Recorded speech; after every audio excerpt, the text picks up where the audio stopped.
오늘 저와 여러분들이 주시는 말씀은 구약성경 신명기서 신명기 34장 1절에서 12절 말씀. 모세가 모압 평지에서 느보산에 올라가 여리고 맞은편 비스가 산꼭대기에 이르매 여호와께서 길르앗 온 땅을 단까지 보이시고 또 온 납달리와 에브라임과 므낫세의 땅과 서해까지의 유다 온 땅과 네겝과 종려나무의 성읍 그리고 골짜기 평지를 소알까지 보이시고 여호와께서 그에게 이르시되 이는 내가 아브라함과 이삭과 야곱에게 맹세하여 그의 후손에게 주리라 한 땅이라. 내가 너의 눈으로 보게 하였거니와 너는 그리로 건너가지 못하리라 하시매 이에 여호와의 종 모세가 여호와의 말씀대로 모압 땅에서 죽어 벳보로 맞은편 모압 땅에 있는 골짜기에 장사되었고 오늘까지 그의 묻힌 곳을 아는 자가 없느니라. 모세가 죽을 때 나이 120세였으나 그의 눈이 흐리지 아니하였고 기력이 쇠하지 아니하였더라. 이스라엘 자손이 모압 평지에서 모세를 위하여 애곡하는 기간이 끝나도록 모세를 위하여 30일을 애곡하니라. 모세가 눈의 아들 여호수아에게 안수하였으므로 그에게 지혜의 영이 충만하니 이스라엘 자손이 여호와께서 모세에게 명령하신 대로 여호수아의 말에 순종하였더라. 그 후에는 이스라엘에 모세와 같은 선지자가 일어나지 못하였나니 모세는 여호와께서 대면하여 아시던 자요 여호와께서 그를 애굽 땅에 보내사 바로와 그의 모든 신하와 그의 온 땅에 모든 이적과 기사와 모든 큰 권능과 위엄을 행하게 하심에 온 이스라엘의 목전에서 그것을 행한 자이더라. 아멘. 할렐루야. 우리 반갑습니다. 우리 주변 분들하고 가볍게 목례로 인사하겠습니다. 반갑습니다. 우리 뒤에 인사하겠습니다. 네. 오랜만에 북적북적 되는 게 기분이 참 좋습니다. 네. 가을이 깊어져 가고 있습니다. 여러분 교회 오시는 길에 보셨겠지만 어느새 단풍이 아름답게 색이 물들어가고 있습니다. 어제도 뉴스를 보니까 벌써부터 단풍 구경 때문에들 또 난리들이시던데 여러분 멀리 갈 필요 없어요. 주변에 아름다운 곳이 너무 많습니다. 그래도 목사님이 달라요. 뭐가 다른지는 모르겠습니다만 아무튼 여러분 아주 아름다운 계절인 것 같습니다. 정말 코로나 때문에 우리가 너무나도 정신없이 하루하루를 살다 보니까 진짜 시간 가는 일도 모르고 이렇게 살아오는 것 같아요. 벌써 이제 다음 주면 11월입니다. 시간이 정말 올해는 너무너무 빨리빨리 지나가는 것 같아요. 성경에 있는 말처럼 진짜 쏜 화살처럼 손에서 떨어진과 동시에 흘러가는 화살처럼 시간이 정말 그렇게 빨리빨리 흘러가는 것 같습니다. 자, 오늘도 빠르게 흘러가는 세월이지만 그 속에서 주신 하나님의 은혜는 놓치지 않는 귀한 시간 될 수 있기를 소망합니다. 자, 오늘 함께 나눌 말씀 제목 한번 따라 읽어볼까요? 주보에도 있고 화면에도 나오네요. 같이 한번 읽어보겠습니다. 시작.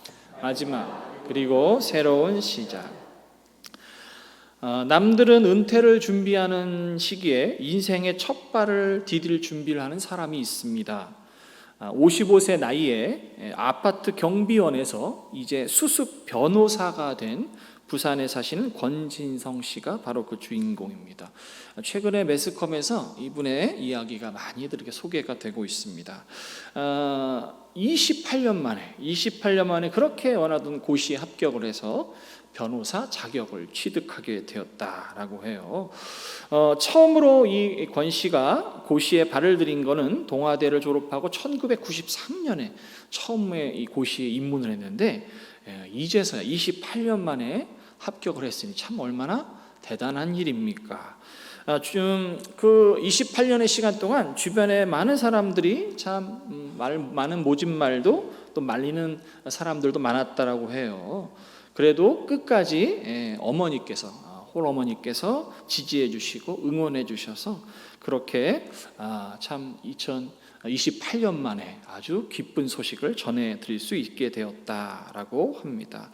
한때는 우울증도 왔었다라고 해요. 내가 과연 이것을 끝까지 해야 되는가? 과연 내가 이것에 합격할 수 있을까? 꿈을 이룰 수 있을까? 그래서 우울증을 극복하기 위해서 하루에 2시간씩 산에 오르기도 했다라고 해요. 누구에게는 한평생보다 긴 28년의 여정이었습니다. 그렇죠? 권 씨에게는 또 그의 가족들에게는 28년이라는 시간이 엄청나게 아마도 긴 시간이었을 겁니다. 그의 아내는 늘 그렇게 얘기했대요. 여보, 제발 좀 평범하게 살면 안 되나요? 라고 늘 그렇게 이야기를 했다라고 해요. 하지만 결국에는 올해 4월에 시험에 합격을 하게 되었고, 이제 10월에 개인 사무실을 낼 계획이 있어 아주 마음이 부풀어 있다라고 합니다. 성공의 반대말은 실패가 아닙니다. 포기입니다. 포기하지 않으면 절대 실패한 게 아닙니다라고 이 권 씨는 이야기를 했다라고 해요. 대단합니다, 여러분. 28년 만에 합격한 것도 대단하지만 그 꿈을 포기하지 않고 끝까지 도전을 했다라는 그 마음가짐이 참 칭찬하고 칭송받을 만합니다. 자, 그래도 여러분 28년의 긴 시간이지만 그래도 이루었기 때문에, 자기가 평생을 꿈꿨던 것을 이루었기 때문에 위안이 되고 그래도 마음의 위로가 되지 않을까 생각이 돼요. 하지만 오늘 성경에 보면 평생을 꿈꿔온 일, 어떻게 보면 120년 동안을 기다리고 바라왔던 일이 눈앞에서 코앞에서 이룰 수 없었던 한 사람이 등장을 합니다. 누구일까요, 여러분? 모세라는 사람이죠. 모세가 누구인지는 여러분이 너무나도 잘 아시는 사람이겠죠. 오늘 모세는 느보산 꼭대기에 올라가 있습니다. 그리고 눈앞에 펼쳐져 있는 가나안 땅을 바라보고 있죠. 야, 저곳이 바로 그토록 꿈꿨던, 바랬던 가나안 땅인가? 아마 모세의 마음은 여러 가지 감정들이 교차했을 것이다 라고 생각이 돼요. 자, 그리고 하나님께서는 그 느보산 꼭대기에서 모세에게 그 약속했던 가나안 땅을 보여주시면서 이렇게 말씀을 하시죠. 우리 오늘 본문 4절을 한번 읽어보겠습니다. 오늘 본문 4절입니다. 다 같이 시작. 여호와께서 그에게 이르시되 이는 내가 아브라함과 이삭과 야곱에게 맹세하여 그의 후손에게 주리라 한 땅이라. 내가 내 눈으로 보게 하였거니와 너는 그리로 건너가지 못하리라 하시매. 자, 만약에 영화나 드라마였다면 굉장한 효과음이 나왔을 것 같아요. 그렇죠? 다다다단 이런 음악이라든지, 주변이 어두워지면서 모세만 비추는 핀 조명이 탁 켜진다든지. 야, 이게 여러분 무슨 청천벽력 같은 소리입니까? 하나님이 말씀하십니다. 모세야, 네 눈앞에 보이는 저곳이 바로 아브라함 때부터 너희들에게 약속했던 가나안 땅이란다. 지금 눈으로 잘 보고 있지? 그런데 너는 저기로 들어가지 못한다 라고 말씀하십니다. 여러분, 누구보다도 가나안 땅을 그리워하고 누구보다도 가나안 땅을 들어가려고 애쓰고 이스라엘 백성들을 끌고 온 것이 모세인데, 만약에 정말 이스라엘 백성들에게 단 한 명만 이 가나안 땅에 들어가야 된다라고 한다면 모세라고 해도 과언이 아닐 정도로, 누구도 부정할 수 없을 만큼 모세가 그 땅에 대한 애정과 또 수고는 우리가 부정할 수 없는 사실입니다. 여러분도 한번 모세 입장이 한번 됐다고 생각해 보세요. 말 그대로 40년 동안 죽을 고생해서 이스라엘 백성들을 데리고 가나안 땅까지 왔는데 나는 못 들어간다니. 야, 여러분, 이게 얼마나 참 이게 기가 막힌 일입니까? 그런데 오늘 성경 본문에 보면 웬일인지 모세는 그런 하나님의 말씀에 별로 무덤덤해 보여요. 마치 이미 알고 있다는 듯이, 자신은 이미 가나안 땅에 들어가지 못한다는 것을 알고 있는 사람처럼 그저 멀리서 가나안 땅을 바라보면서 오늘 묵묵히 죽음을 맞이하고 있다라는 것입니다. 그렇습니다, 여러분. 사실 모세는 이미 알고 있었습니다. 자신은 가나안 땅에 들어가지 못한다는 것을 이미 알고 있었죠. 왜냐하면 앞서 하나님께서 모세에게 여러 번 너는 가나안 땅에 들어가지 못할 것이다 라고 말씀해 주셨기 때문에 그렇습니다. 그것도 3번이나 그렇습니다. 자, 우리가 성경을 한번 찾아보겠습니다. 신명기 1장으로 넘어가서 신명기서 1장 37절 좀 앞으로 쭉 넘어가서 신명기 1장 37절 한번 같이 읽어보겠습니다. 찾으셨죠? 다 같이 시작.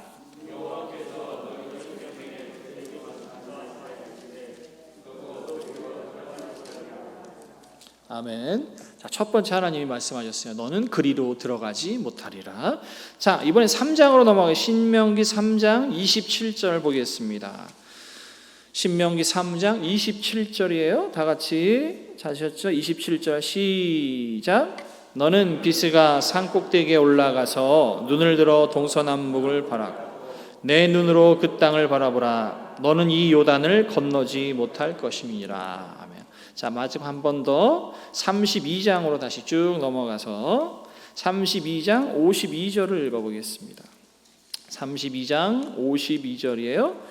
다 같이 시작. 네가 비록 내가 이스라엘 자손에게는 주는 땅을 맞은편에서 바라보기는 하려니와 그리론 들어가지는 못하리라 하시니라. 아멘. 자, 이미 모세에게 하나님이 몇 번이나 3번이나 말씀을 하셨습니다.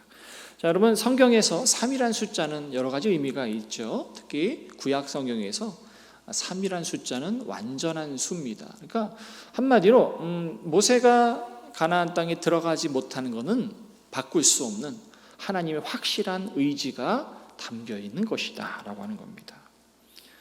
자, 참 사실은 불편한 진실입니다, 여러분. 하나님께서 그렇게 정하셨다니 우리가 뭐라고 할 말은 아닙니다만, 그래도 누굽니까, 여러분? 이 사람이 모세 아닙니까? 어떻게 보면 너무 모세에게 하나님 매정하신 것은 아닐까요? 과거로부터 많은 우리 또 성도들이 또 많은 성경학자들이 왜라는 질문을 하나님한테 했습니다. 왜 하나님, 왜 모세는 못 들어갔습니까? 왜 하나님, 모세는 왜 가나안 땅에 못 들어가는 것일까요? 정작 여러분, 모세 스스로도 얼마나 여러분 안타까웠겠습니까? 그래서 하나님한테 여러 번 하나님께 간청을 하기도 했습니다. 하나님, 제발 저 가나안 땅에 좀 들어가게 해주시면 안 됩니까? 신명기 3장 23절 25절에 보면 이렇게 이야기합니다. 하나님, 저도 가나안 땅에 좀 들어가서 그 아름다운 땅을 직접 밟아보고 좀 보고 싶습니다 라고 이 모세가 하나님 앞에 간청하는 부분이 나옵니다. 얼마나 참 이게 가슴 아픈 일입니까, 여러분? 그때 하나님이 뭐라고 말씀하시냐면 아주 매몰차게 거절하세요. 너는 못 들어간다. 그리고 뭐라고 하시냐면 다시는 그 말 꺼내지도 말아라고 하십니다. 왜 이토록 하나님은 모세가 가나안 땅에 들어가시는 것을 막으시는 걸까? 왜 못 들어가게 하시는 걸까, 여러분? 물론 이유가 있습니다. 하나님께서는 2가지 이유를 가지고 모세가 가나안 땅에 들어가지 못할 것이다 라고 말씀하셨습니다. 첫 번째 이유는 이스라엘 백성들이 하나님에게 불순종했기 때문이다라는 거예요. 그렇기 때문에 그 불순종을 책임져야 되는 누가? 그들의 대표인 모세가 책임을 져야 된다는 거예요. 또 한 가지 이유는 민수기 20장에 등장하는 무리바 사건이 있습니다. 여러분 잘 아시죠? 반석에서 물이 나오게 하는 사건이었는데 거기서 하나님이 모세에게 명령하신 그대로 모세가 하지 않고 사실 말실수를 한번 해요. 모세가 하나님께서 반석에서 물을 치면 물이 나오게 할 것이다 라고 백성들에게 얘기를 해야 되는데 우리가 반석에서 물을 쳐서 물을 낼 것이다. 말이 조금 바뀌었습니다. 하나님이 주시는 게 아니라 우리가 모세와 아론이 반석에서 물을 쳐서 물을 줄 것이다 라고 이렇게 말을 전해요. 이 말실수 한 번 때문에 하나님께서 너는 나에게 불순종했기 때문에 내가 하라는 대로 그대로 하지 않았기 때문에 가나안 땅에 못 들어가게 될 것이다 라고 말씀하십니다. 여러분 좀 이해가 되십니까? 저는 솔직히 그래요. 하나님 고작 그거 가지고 그렇게 가혹하게 모세에게 대하신 겁니까? 하나만 좀 우리가 좀 상식적으로 생각해 봅시다, 여러분. 이스라엘 백성들이 불순종하게 다 모세 탓 때문에 그렇습니까? 우리가 성경을 보아서 알지 않습니까? 이스라엘 백성 그 성향 자체가 불순종의 어떤 그런 성향이 있지 않았습니까? 모세가 아무리 그들을 타이려고 그들에게 꾸짖고 그들을 어떻게 보면 바른 길로 인도하려 해도 말을 듣지 않는 것이 이스라엘 백성들이었는데 어찌 그것을 모세 탓으로 돌릴 수 있겠습니까, 여러분? 그렇고 여러분 무리바에서도 말실수 한 번 가지고 한 번 실수한 거 가지고 하나님이 그렇게 매몰차게 가나안 땅에 못 들어가게 된 그 가혹한 벌을 내리신다는 거 여러분 솔직히 이해가 되십니까?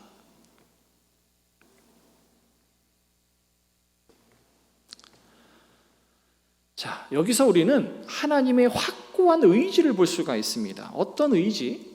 하나님은 애초부터 이스라엘 백성들이 가나안 땅에 다 들어가게 될 것이다 라고 말씀하시지 않았어요.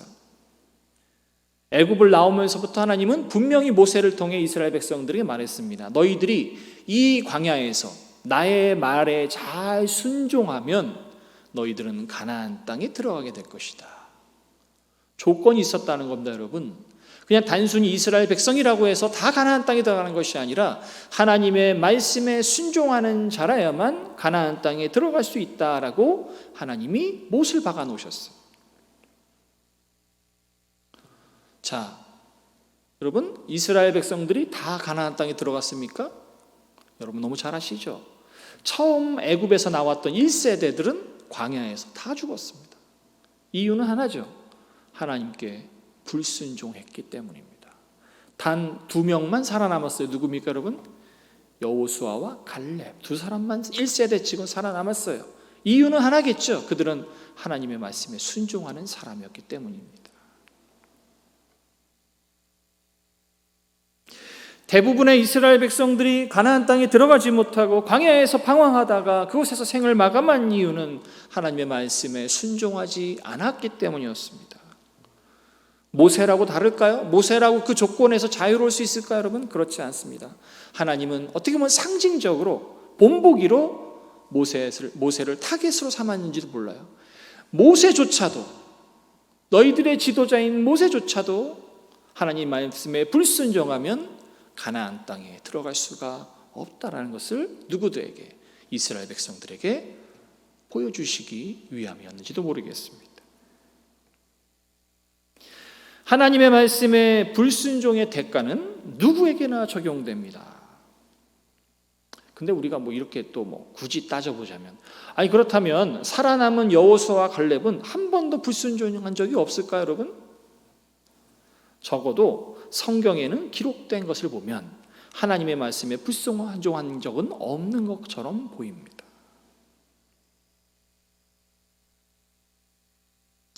자, 그래도 모세도 사람이죠, 여러분. 본인도 하나님께서 그렇게 못 박아 놓으셨기 때문에 스스로도 가나안 땅을 밟을 수 없다는 사실을 알고 있었는지도 모릅니다. 그럼에도 모세는 하나님 앞에 간절히 간청했습니다. 하나님, 가나안 땅에 좀 들어가게 해주시면 안 됩니까? 2번이나 부탁을 하죠. 하지만 2번이나 하나님은 계속해서 강하게 거절을 하십니다. 자, 그리고 오늘 이제 생의 마지막에 죽음을 앞두고 다시 한번 모세가에게 하나님께서 가나안 땅을 보여주십니다. 그리고는 너는 저기를 건너갈 수 없다라고 말씀하시죠. 이건 무슨 여러분 모세를 약 올리는 것도 아니고 그냥 이미 다 알고 있는 사실인데 왜 하나님은 끝까지 왜 그렇게 한번 이 사실을 강조하고 계셨을까요? 이제 모세가 120살이니까 여러분 나이도 많이 먹고 힘이 들고 이제 연로해서 그래서 힘이 붙여서 이제 가나안 땅까지 못 가는 것일까요, 여러분? 그렇지 않죠. 오늘 7절 한번 읽어봅시다. 오늘 본문 7절 말씀 다 같이 34장 7절 시작.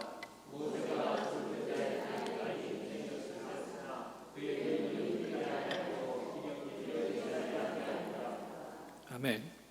모세 나이가 120세였지만 눈도 흐리지 않았고 기력도 쇠하지 아니하였다라고 기록하고 있어요. 자, 성경은 이 부분을 굉장히 자세하게 설명을 하고 있어요. 모세의 현재의 상태를. 자, 이 설명은 모세가 충분히 가나안 땅에 들어가서 그것을 정복할 만한 힘과 능력이 있었다라는 것을 이야기해 주고 있죠. 이 사실 왜 유독 성경은 좀 자세하게 묘사를 해놨을까요, 여러분? 그의 육신적인 힘과 능력은 충분했지만 하나님이 정하시고 계획하신 시간은 딱 그냥 거기까지였다는 겁니다. 다시 말하면 모세의 사명이, 모세의 임무가 딱 120세까지였다는 겁니다. 하나님께서 모세에게 계획하신 때가 딱 거기까지였다라는 것입니다. 실제 여러분 모세의 나이가 120살이었을까요, 여러분? 이게 고대의 책인데, 이 구약 성경이 여러분 고대 뭐 한 3,500년 전에 쓰여진 책인데 BC. 그 당시의 수계산과 우리의 수계산은 많은 차이가 있습니다. 우리의 로마 숫자 1, 2, 3, 4, 5, 6, 7, 8, 9, 10, 그 당시 1, 2, 3, 4, 5, 6, 7, 8, 9, 10은 많은 차이가 있죠. 그래서 성경의 대부분의 숫자들은 상징적인 숫자들을 많이 씁니다. 아까도 3이라는 숫자를 설명을 드렸습니다만 120이라는 숫자는 완전 숫자죠. 하나님에게서 완전 숫자. 그래서 어떻게 보면 모세가 딱 120년, 우리가 말하는 120년 해를 살았다기보다 하나님이 딱 정해놓으신 그 시간을 완전하게 맞췄다라는 의미가 있는 겁니다. 사실 뭐 모세에게는 참 미안한 말입니다만 모세에게는 딱 거기까지의 임무가 주어진 것입니다. 하나님에게는 아주 정확하고 확실한 계획이 있었어요. 모세는 가나안 땅에 들어갈 수가 없었습니다. 그리고 다른 말로 하면 들어가려면 안 되는 이유가 분명히 있었다라는 겁니다. 자, 하나님께서 모세를 사용하시고 그에게 계획하신 시간은 언제부터 언제까지인가? 상징적으로 이야기하면 홍해 바다를 건너면서부터 그리고 요단강 입구까지가 바로 그의 임무에 하나님이 뜻하신 정하신 계획의 시간입니다. 자, 하나님께서 80살이 먹은 모세를 미디안 광야에서 부르셨어요. 그 부르신 이유가 뭡니까, 여러분? 확실한 미션이 있었어요. 그것이 뭐냐면 이스라엘 백성들을 애굽으로부터 끌어내서 어디까지? 가나안 땅까지 인도하는 것이 그에게 주어진 임무였고 목적이었습니다. 광야의 40년을 이끌 지도자로 택함을 받은 것이 바로 모세의 바로 사명이다라는 것이죠. 자, 이스라엘 백성들은요 거의 400년 가까운 시간을 이집트에서 노예 생활을 했어요. 그러다 보니까 이 노예 근성이라는 것이 생겼습니다. 노예 근성이라는 게 뭐냐면 굉장히 변덕스러워요. 여러분, 이 노예라는 것이 평생 한 주인을 섬기지 않습니다. 그 당시에는 노예가 마치 집에 있는 동전이나 그런 재산으로 생각이 됐기 때문에 이 사람 저 사람 주고받기도 하고, 친구가 놀러 왔는데 저 노예가 마음에 들어, 그럼 가져가 갈 때 굉장히 뭐랄까 소모품으로 사용되는 것이 노예들이었어요. 그러다 보니까 노예들은 이 집 저 집 이 주인 저 주인 섬기면서 평생을 말 그대로 떠돌아다니면서 사는 것이 노예들의 인생이었어요. 자, 그러다 보니까 이 노예들은 가는 곳에 주인의 비율을 맞춰야 했고 굉장히 변덕이 심했습니다. 그리고 노예들에게 있어서 가장 중요한 게 뭐예요? 먹는 문제. 딴 거 없습니다. 노예들에게 가장 중요한 건 하루하루 그냥 먹고 사는 게 중요한 문제인 거예요.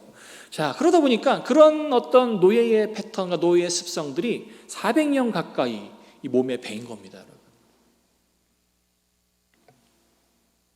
그래서 이스라엘 백성들이 변덕스럽고 심지가 곧지 못한 이유가 바로 이런 노예의 근성이 남아 있었기 때문에 그래요. 그래서 하나님께서는 이 근성을 고쳐야겠다라고 마음을 먹으셨어요. 그래서 몇 년 동안? 40년 동안 광야에서 그들을 훈련시키시기로 마음을 먹습니다.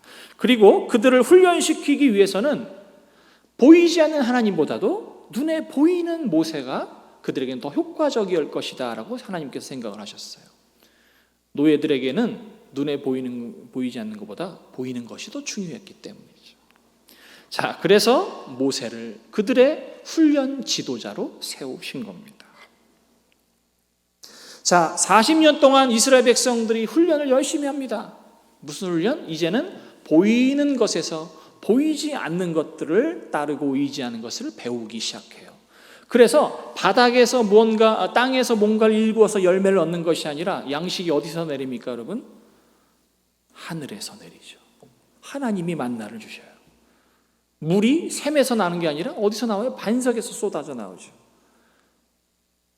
그런 사건들을 통해서 40년 동안 그들은 보이지 않는 하나님을 따르고 의지하는 법을 배우게 된 것입니다.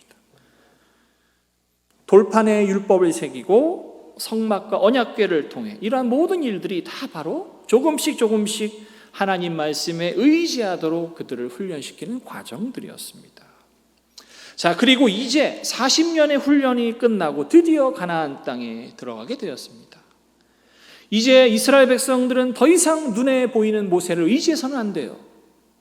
이제 그들은 하나님의 말씀을 의지해서 가나안 땅에 들어가야 합니다. 자, 여러분, 이스라엘 백성들이 처음 애굽을 나왔을 때 그 장면을 한번 생각해 보십시오. 홍해바다가 그들 막았을 때 그 홍해바다 제일 앞에 섰던 사람이 누굽니까, 여러분? 누구예요? 여러분, 누구였습니까? 홍해바다 제일 앞에 서 있던 사람. 지팡이를 들고 있던 모세였죠. 자, 이제 시간이 흘러 40년이 흘러 이제 요단강, 가나안 땅을 건너가기 위해서 요단강을 건너야 되는데 요단강 제일 앞에 서 있는 것은 무엇이었을까요, 여러분? 찾아보겠습니다. 여호수아서, 우리 바로 뒷장에 있어요. 여호수아서 3장 14절 읽어보겠습니다. 여호수아 3장 14절 다 같이 시작.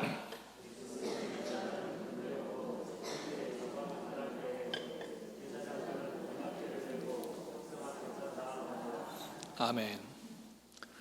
여러분, 이제 모세는 없습니다. 그들은 이제 모세를 앞세우는 것이 아니라 누구를 앞세워요? 언약궤. 그곳에는 뭐가 들어있습니까? 율법이 들어있죠.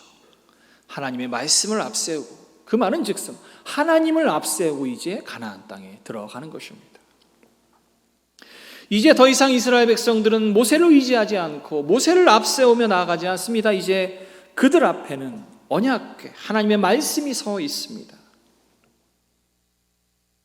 사실 그동안 광야의 40년 동안 하나님은 직접적으로 이스라엘 백성들에게 나타나시지를 않았어요. 누구를 통해서 나타나셨냐면 모세를 통해서 나타나셨죠.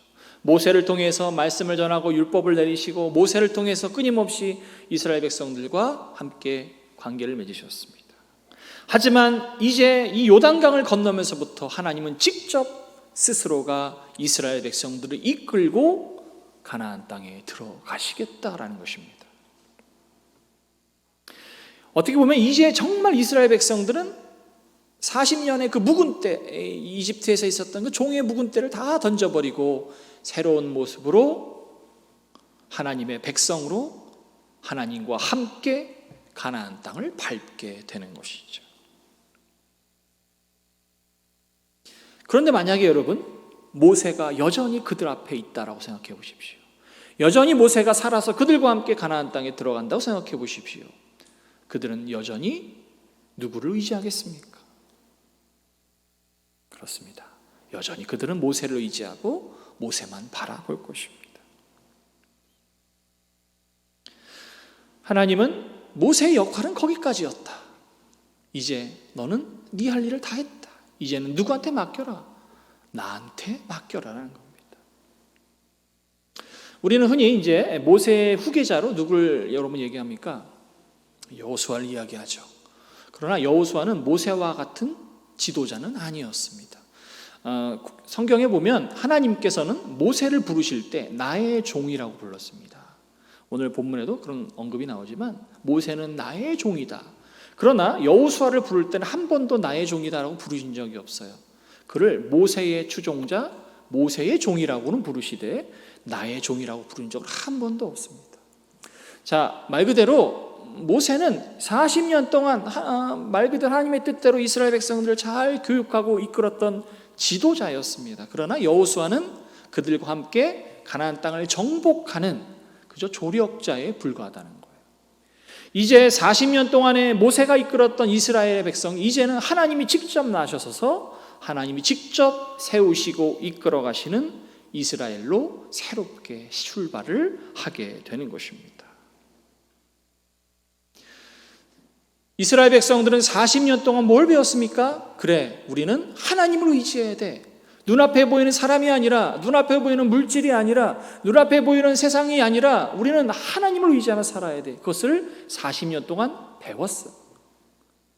이제 가나안 땅에 들어가게 됩니다. 그러다면 이 40년 동안 열심히 배운 것들을 실천하고 그 말씀대로 살아가는 것이 바로 가나안 땅에서의 삶인 거예요. 그래서 여러분, 홍해바다와 이 요단강 사이에는 그런 차이점이 있습니다. 오늘 본문에 신명기와 여호수아에는 굉장한 갭이 있어요. 전혀 다른 시대가 시작이 되는 겁니다. 어떻게 보면 창세기, 출애굽기, 레위기, 민수기, 신명기, 모세가 지었던 이 모세오경, 토라, 거기까지는 그저 율법, 하나님의 말씀이 무엇이고 하나님의 말씀을 어떻게 우리가 지켜야 되고 그 말씀이 우리에게 주는 것은 무엇인가를 열심히 배우는 것이 모세오경이었다면, 여호수아부터는 그 배운 말씀을 가지고 어디 가서? 약속의 땅에 가서 살아가는 겁니다.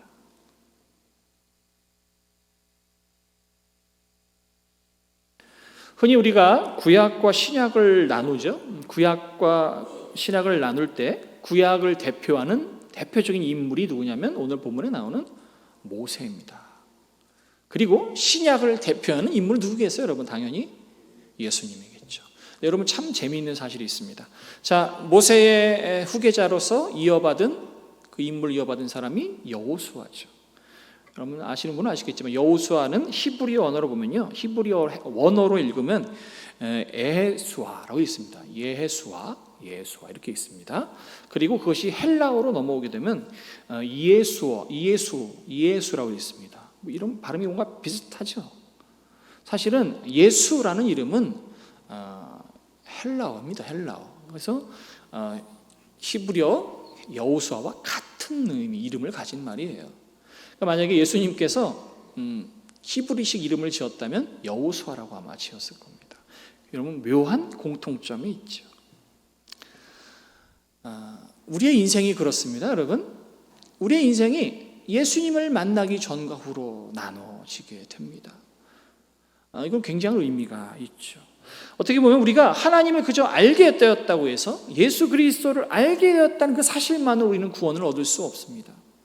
쉽게 이야기하면 그저 우리가 하나님을 안다고 해서, 예수 그리스도를 안다고 해서 다 요단강을 건널 수 있는 것이 아니다라는 거예요. 우리는 한 단계를 뛰어넘어야 돼요. 무슨 단계? 내가 알고 내가 깨닫고 내가 믿는 그 말씀을 지키며 살아가는 것이 중요하다는 겁니다.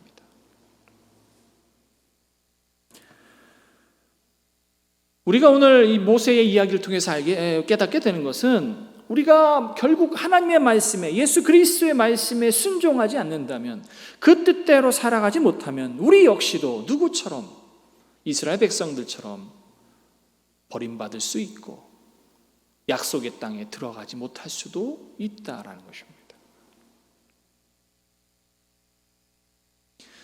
만약에 아직도 이스라엘 백성들이 여전히 모세를 의지하고 눈에 보이는 것들을 쫓았다면 그들은 요단강을 건너지 못했을 것입니다.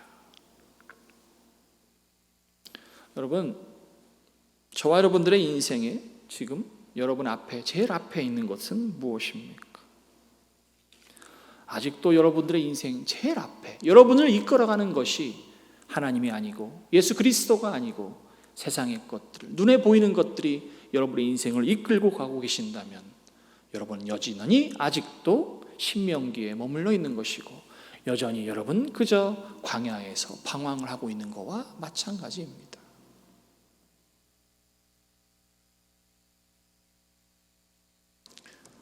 사랑하는 찬양교회 성도 여러분, 눈에 보이는 것들을 버릴 수 있어야 됩니다.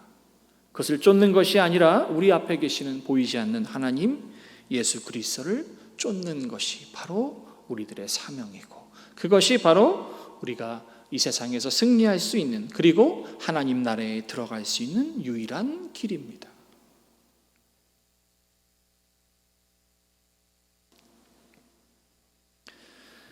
오늘 모세의 삶은 참 안타깝습니다. 그럼 물론 모세는 그의 사명을 다 했죠. 저와 여러분들은 끝까지 여호수아와 갈렙처럼 하나님의 말씀을 의지하고 앞에 보이는 예수 그리스도를 쫓아 늘 그 요단강까지도 건너갈 수 있는 우리 찬양교회 성도님들이 되시기를 바랍니다.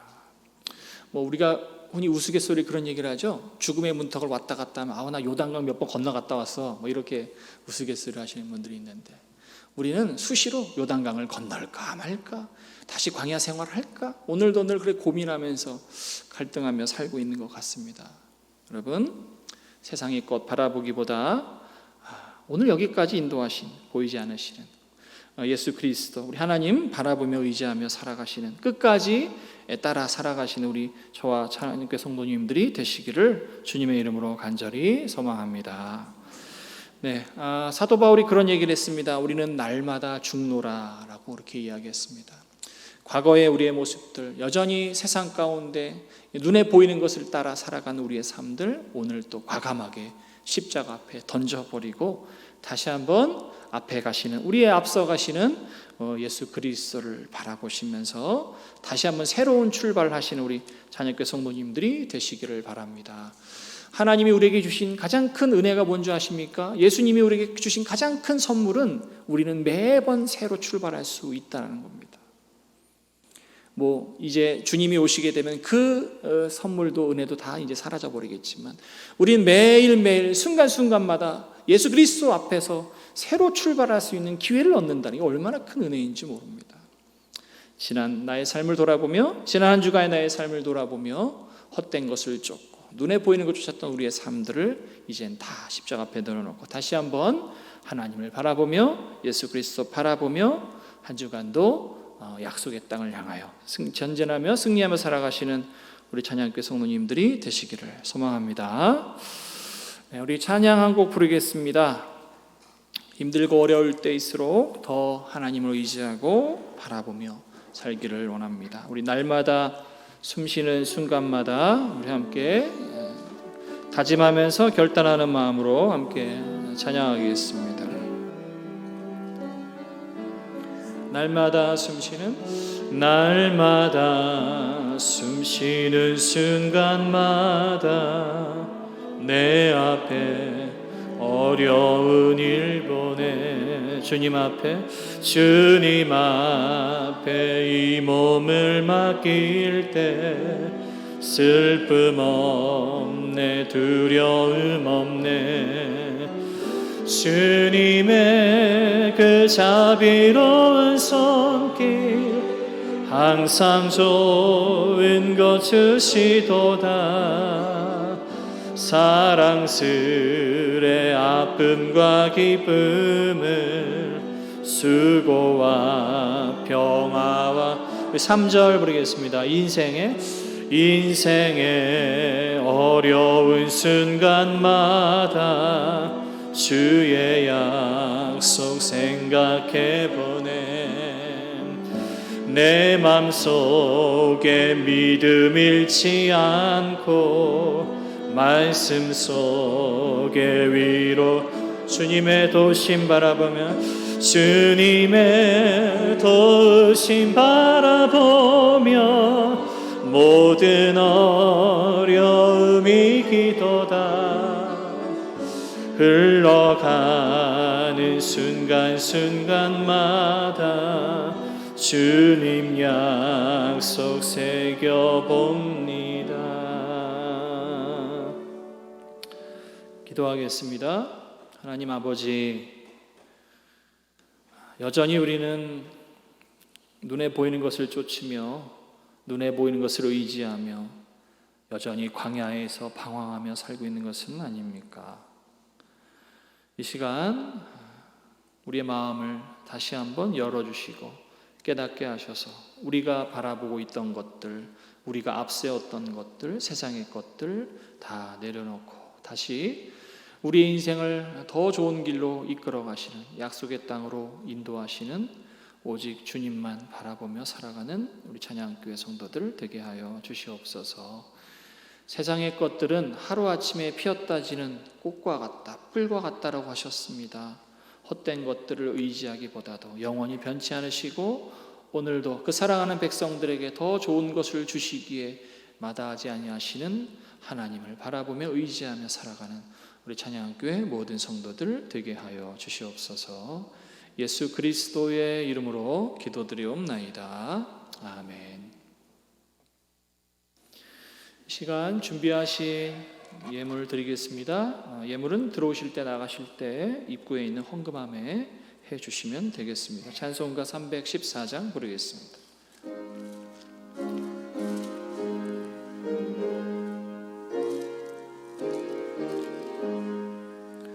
내 구주 예수를 사랑 엎드려 비는 말 들으소서. 내 진정 소원이 내 구주 예수를 더욱 사랑 더욱 사랑. 이전엔 세상 난 기뻤어도 지금 내 기쁨은 오직 예수. 다만 내 비는 말 내 구주 예수를 더욱 사랑 더욱 사랑. 이 세상 떠날 때 찬양하고 숨 쉴 때 하는 말 이것일세. 다만 내 비는 말 내 구주 예수를 더욱 사랑 더욱 사랑.